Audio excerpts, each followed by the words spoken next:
আমরা এমন একজন বিশ্ববিদ্যালয়ের ভিসি চাই যিনি আসলে হবে মেরুদণ্ডী, যিনি হবে যোগ্য, যিনি হবে সাহসী, যিনি হবে জ্ঞানী এবং যিনি হবে আসলে প্রকৃত অর্থে একজন শিক্ষক। আমরা কোনো রাজনৈতিক ব্যক্তিত্বকে তার আগে যে বিশ্ববিদ্যালয়ের শিক্ষক নিয়োগের যে প্রক্রিয়াটা ছিল তার ব্যাকগ্রাউন্ড চেক করা হতো, সে আগে আওয়ামী লীগ করতো কিনা, সে আগে ছাত্রলীগ করতো কিনা, এই ধরনের ব্যাকগ্রাউন্ড চেক করে একজনকে ভিসি এখানে বিশ্ববিদ্যালয়ে নিয়োগ দেওয়া হতো।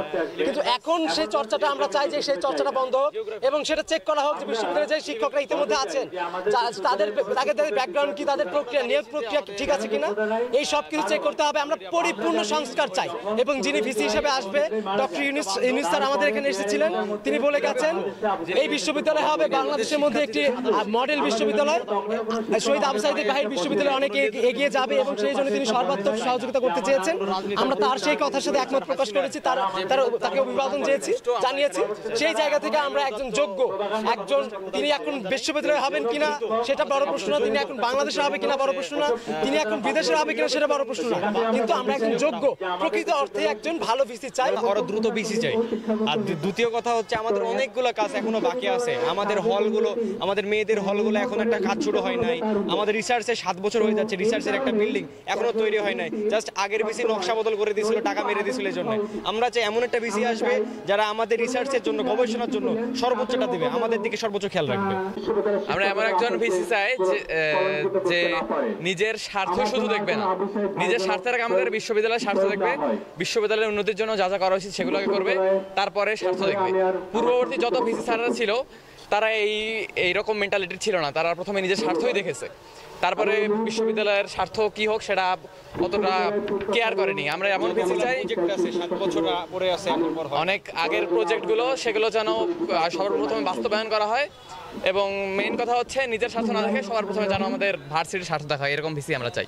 বেগম রোকেয়া বিশ্ববিদ্যালয় সহ সারা দেশে এখন পাবলিক বিশ্ববিদ্যালয়গুলো একটা অচল অবস্থা চলছে। এই জায়গা থেকে আমরা মনে করি অতি দ্রুত বিশ্ববিদ্যালয়কে সচল করার জন্য আমাদের এখানে একজন সৎযোগ্য এবং শিক্ষাবিদ, যাতে সর্বজন স্বীকৃত একজন শিক্ষাবিদকে এখানে ভিসি হিসাবে নিয়োগ দেওয়া দরকার। এটা হচ্ছে আমাদের একজন যোগ্য, একজন সৎ এবং নির্ভীক এবং লেজুর ভিত্তিক একজন আমরা ভিসি চাচ্ছি। আমি যদি একটা ছোট্ট গল্প বলি, আমাদের যে গত ভিসি ছিলেন উনি ছিলেন হাসিবুর রশিদ স্যার। তো ওনার কাছে একবার মত বিনিময় সভাতে আমরা গেছিলাম, যাওয়ার পরে উনি বলছেন যে আমাদের বিশ্ববিদ্যালয়ে যত চাওয়া পাওয়া আছে আমরা যেন সেই জিনিসগুলো সম্পর্কে অবগত করি ওনাকে।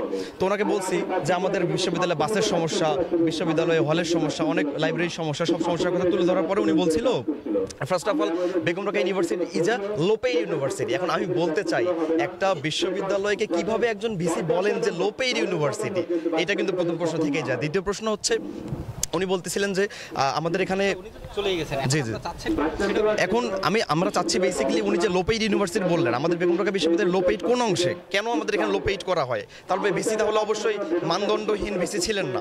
তো উনি আরেকটা বলছিলেন যে বিশ্ববিদ্যালয়ে এসে আমাদেরকে লিমিটেড স্বপ্ন দেখতে হবে। কেন বিশ্ববিদ্যালয়ে এসে কেন লিমিটেড স্বপ্ন দেখতে হবে? এখন এই জিনিসগুলো আমরা চাচ্ছি যে এমন একজন ভিসি আসুক যিনি এসে আমাদের এই লো পেইড ইউনিভার্সিটি লিমিটেড স্বপ্ন এগুলো যেন পরিবর্তন করে বিশ্ববিদ্যালয়কে একদম বিশ্বমানের বিশ্ববিদ্যালয়ে পরিণত করতে পারেন। এক্ষেত্রে সেটা বিশ্ববিদ্যালয়ের ভিতরে টিচার হইতে পারেন, বাইরের, আমরা চাচ্ছি ভিতরের হোক আর বাইরের হোক, আমরা একজন যোগ্য, নির্ভীক, একজন লেজুর ভিত্তিক এবং হচ্ছে তেলবাজ ভিসি আমরা চাচ্ছি না, যিনি একদম উপর থেকে আমাদের সমস্ত মনের আশা আকাঙ্ক্ষা বিশ্ববিদ্যালয় যতটুকু দরকার সেটা জন্য পূরণ করতে পারেন। এটাই আমাদের চাওয়া, এর বাইরে আমাদের কোনো কিছু চাওয়া নেই।